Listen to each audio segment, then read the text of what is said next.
Ini pendapat gue setelah 3 harian pakai iPhone Air. Sesuai request kita bakal bahas kekurangannya dulu. Yang pertama ada di bagian speaker. Bisa dibilang iPhone Air ini speakernya paling busuk ya dibandingkan iPhone lainnya. Karena dia tuh mono speaker dan hanya ada di bagian atas aja. Udah gitu suaranya agak cempreng juga setelah gue rasain. Dan karena kuping kita udah terbiasa dengan speaker stereo, kalau kita ajak nonton film itu experience-nya jadi aneh banget. Berasa nggak imbang. Suara keluar sebelah doang itu rasanya jadi kayak balik lagi ke iPhone 6. Ya ini suatu kemunduran.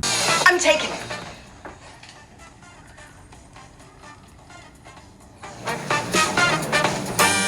Oke, yang kedua, kamera. iPhone ini harganya 21 juta ya yang paling murah. Kita cuma dapat single kamera. Yang dimana iPhone 16 Pro sekarang harganya 21 juta. Bahkan lebih murah sedikit dari iPhone Air. Dengan storage yang sama tuh. Tapi di iPhone 16 Pro kita bisa dapat 3 kamera. Belum lagi kalau kita ngomongin 120 fps slow-mo plus Apple ProRes Lock-nya. Yang ngebuat 16 Pro punya value yang lebih tinggi jadinya. Terus di iPhone Air juga ini nggak ada cinematic mode-nya ya. Oke, masuk yang ketiga, ini eSIM only. Kalau di Amerika sih ya nggak masalah ya. Tapi kalau di Indonesia ini masih pada mager buat pindah ke eSIM. Sebenarnya ini tuh bisa masuk ke kelebihan karena kapasitas baterainya juga kan jadi naik. Karena pengguna eSIM di Indonesia masih sangat sedikit, ya ini masuknya kekurangan. Oke, next kita bakal bahas kelebihannya juga, jadi jangan lupa buat follow.